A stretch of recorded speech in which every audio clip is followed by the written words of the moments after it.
Alright, so what have we done and where are we going with this Mitsubishi? It still has really sluggish acceleration. You floor it and nothing really happens. It felt like the engine was constipated. Well, we proved that the catalytic converter was not clogged. The pressure fluctuated right around 0 psi. So that's not the problem. What else can be causing severely low power and no trouble code stored, keep in mind? What about engine timing? If the spark timing doesn't occur at the right time, or if the camshafts are out of time or something, then this truck will obviously severely lack power. So next test, simple test, unplug the 3 ignition coils, put an amp clamp on the starter cable, or on the battery cable. 1 volt is 100 amps. Let's just crank it over wide open throttle and see if the 2 banks are even. So pedal down.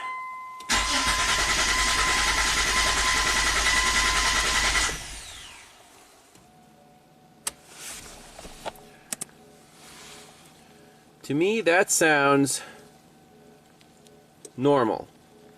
See, all the humps are even. It's a V6 engine, so if there's a bank-to-bank problem, we would see high, low, and we don't really see that on this capture.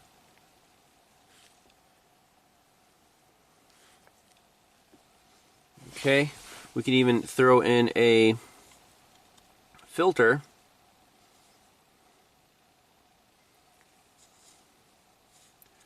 So right here we can do filter, activate filtering, and we can drop the there,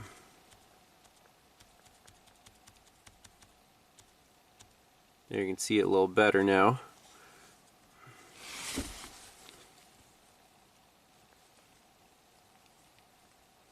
So 1, 2, 3, 4, 5, 6. 1, 2, 3, 4, 5, 6. The banks look pretty even. Interesting to note that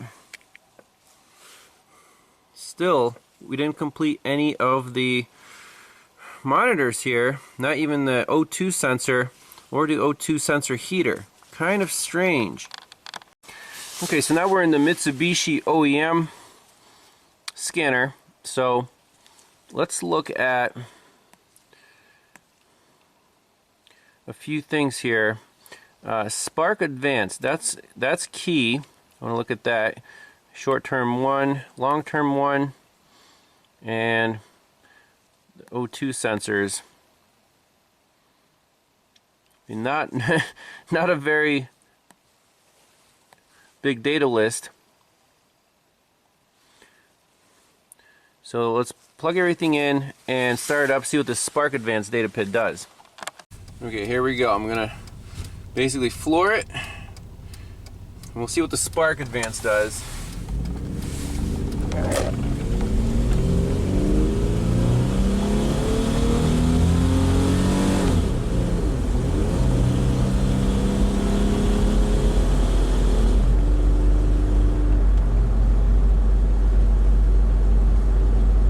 So we stayed rich on the O2 sensor.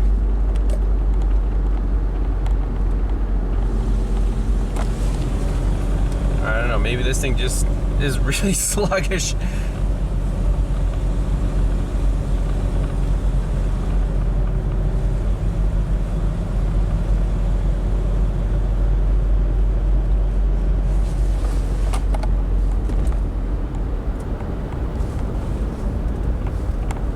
When you're off the gas, it's about 30 degrees advanced. More load.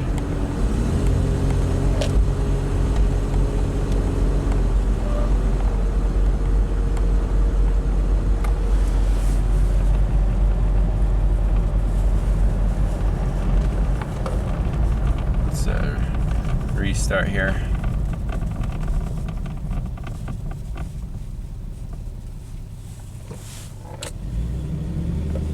It's really sluggish pickup.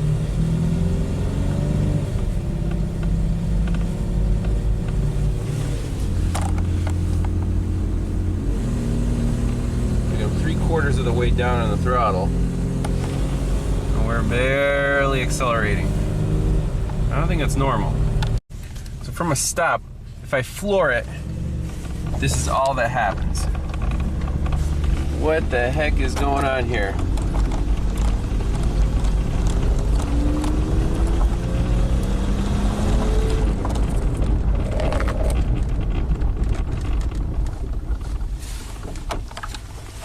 Look at our mass airflow. It only went up to like 60 grams per second.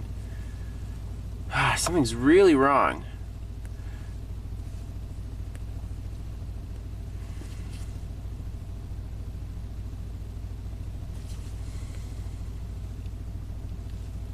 Nothing's jumping out. It's really crazy.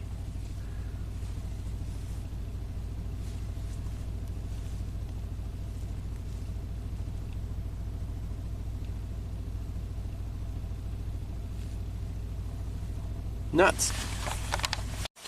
I got the oil change done. Started up.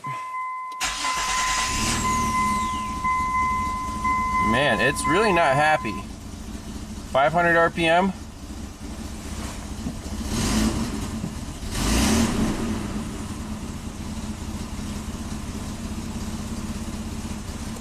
Running really poorly.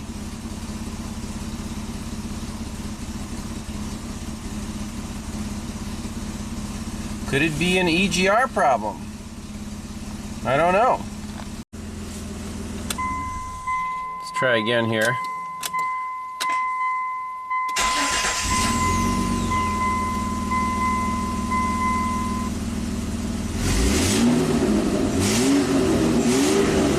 We can try it with the EGR valve disconnected.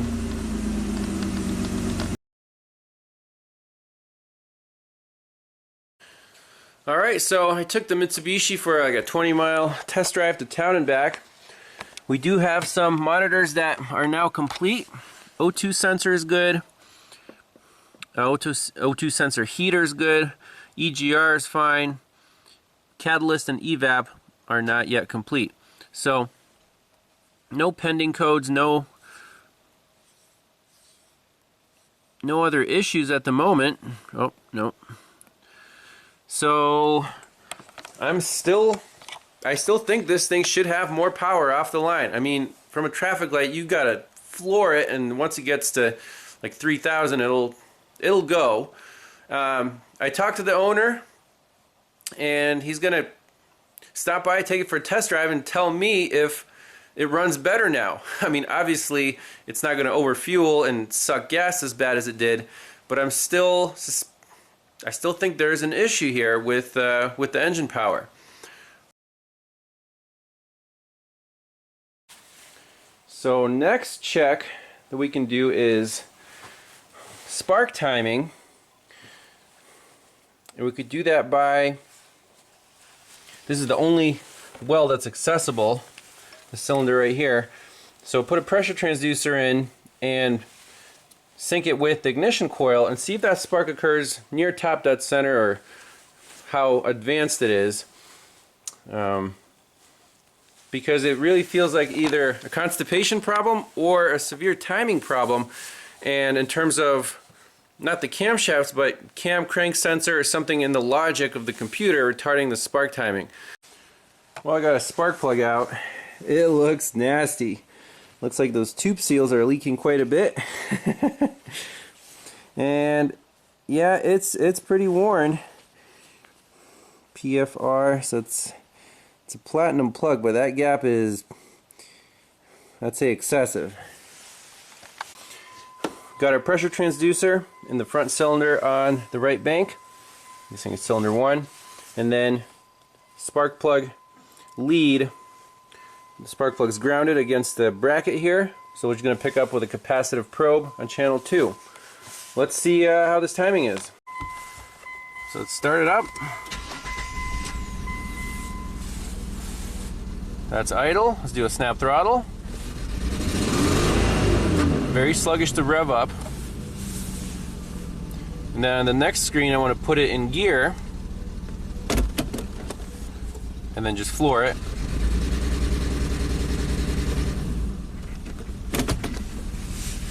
back in park, and shut her off. Let's look at the data. Well, this is very interesting. So, let's zoom out again. So we started up, it's at idle, right here. And as you can see, the spark is occurring after top dead center. That is really cool. That's amazing. Now, let's put in some cursors and get a degree measurement on here.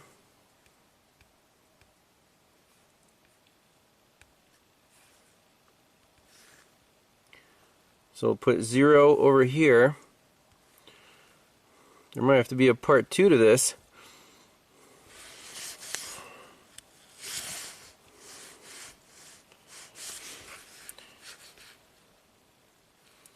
Look at that. The spark is occurring about 4 degrees after top dead center. How crazy is that? Now let's look at just our rev right here. So this is a free rev. And get our rulers over here.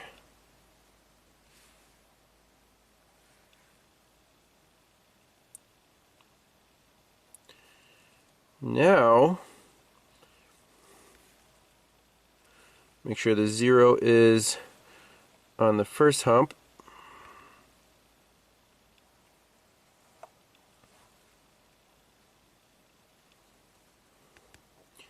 The spark is occurring about 20 degrees before top dead center. Okay. And then we're back down to an idle right here.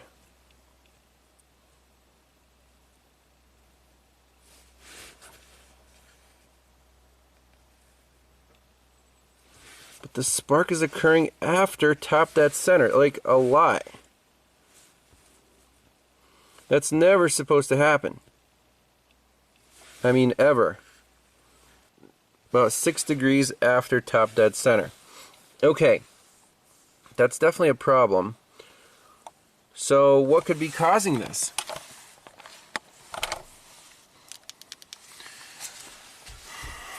That's a great question.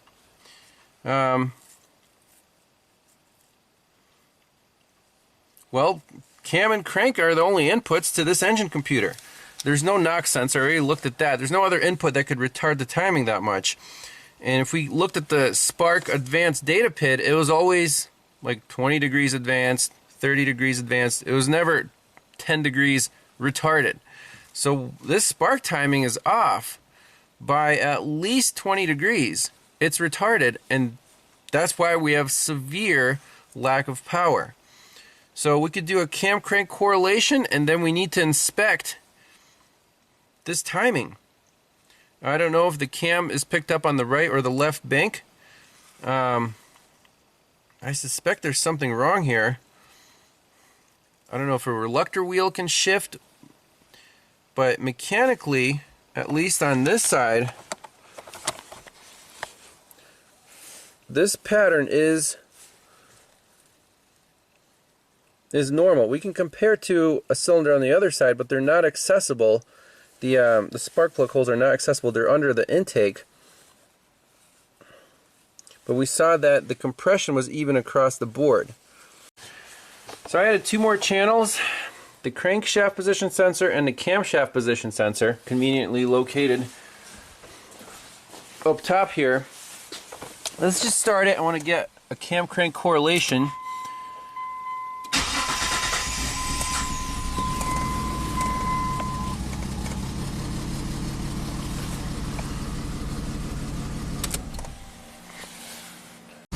So at idle, our spark is occurring exactly at top dead center. And there's the cam and the crank. On our scanner at idle, our spark advance is 23 degrees. And it stays there. Now if we rev it up a little bit, 15 degrees, 19, 24, 23. Let's record the data. So starting at 22, down to 9, back up to 25. Let's see if that shift occurred right here. Alright, let's take a look at the raw data from our capture, cam crank, in-cylinder pressure, and spark timing. So, we start off here at idle. The scanner showed that the timing was advanced 23 degrees before top dead center. As we revved it up, that data pin went down to 10 degrees, and then it came back to 23 or 25 degrees. So let's see if that's actually the case. So all we need to do is zoom in on 2 pressure humps, bring over our rulers, so from 0 to 270 or 720 degrees. That's 2 crankshaft rotations. Now, where is this spark occurring? So you can see that's where the spark starts, and then that's the spark duration, and then it stops. So this is when the computer shuts off the current to the primary side of the ignition coil. That's when the spark starts. So that should be our reference. So as we can see here, cursor 2 is at -9 degrees. And the computer said it was at 23 degrees. So this is 9 degrees advanced, and the computer says 23 degrees advanced. Alright, so at idle,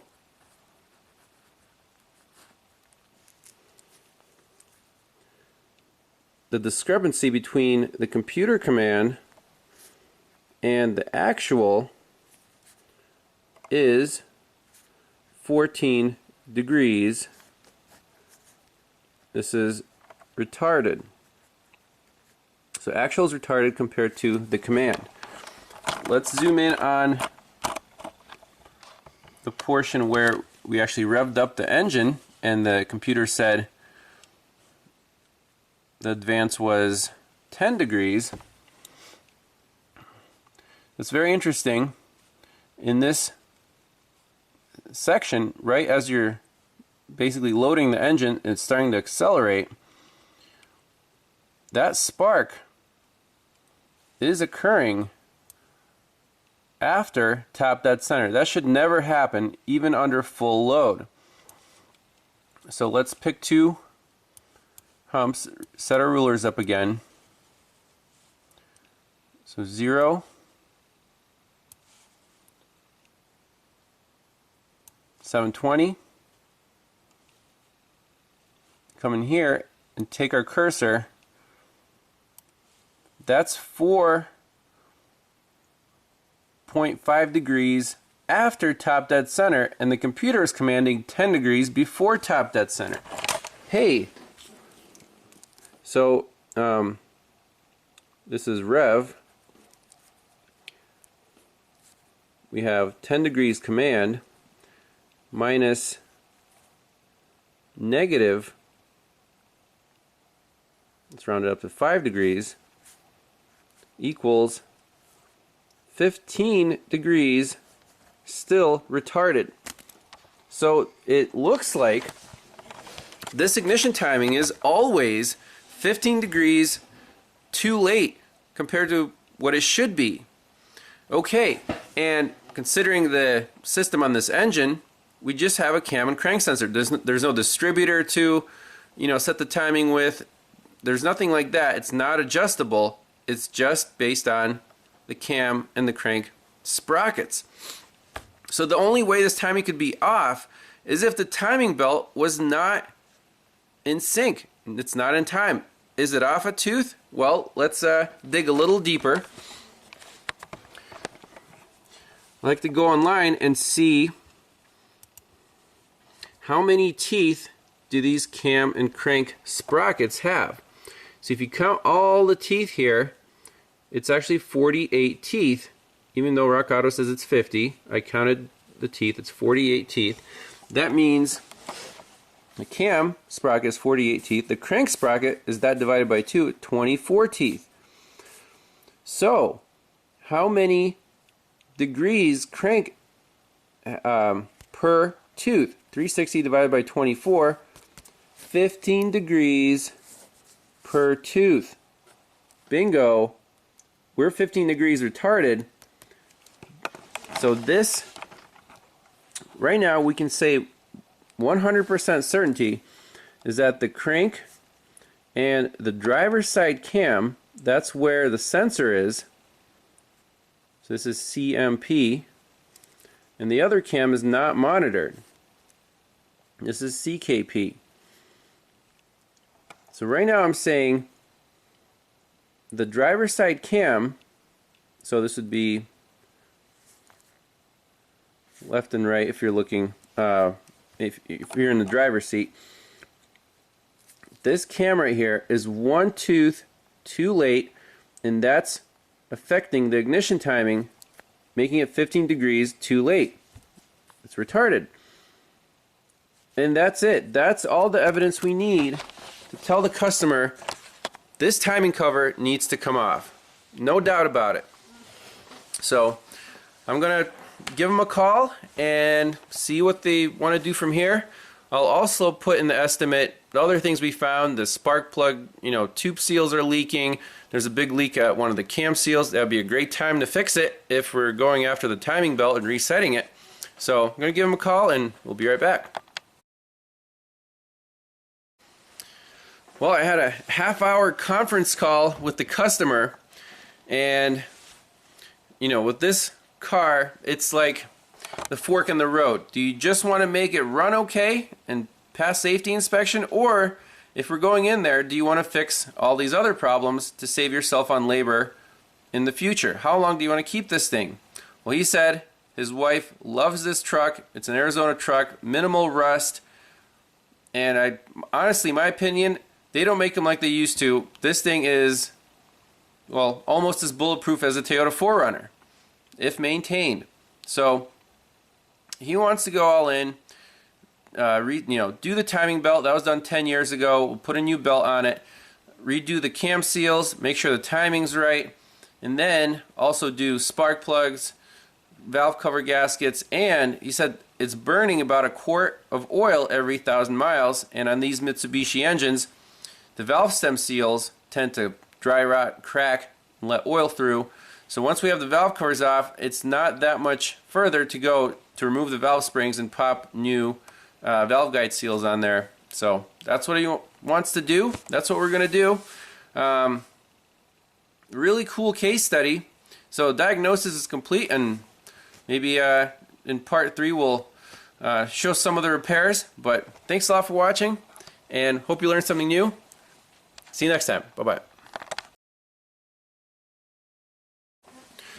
Well, one thing I forgot to mention, while talking to the owner, I wanted to get the whole story right. Why is this truck in the shape that it's in? How was the timing off one tooth? Timing doesn't usually jump like that.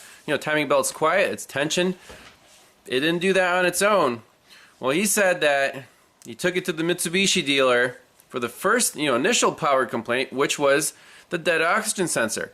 They couldn't figure that out. They went after timing, charged them for 2 hours, and apparently tried to reset the timing and got it wrong. So the truck ran even worse after it left the dealer. So he was quite upset about paying them money and having his truck run worse after, bringing it to to the Mitsubishi dealer.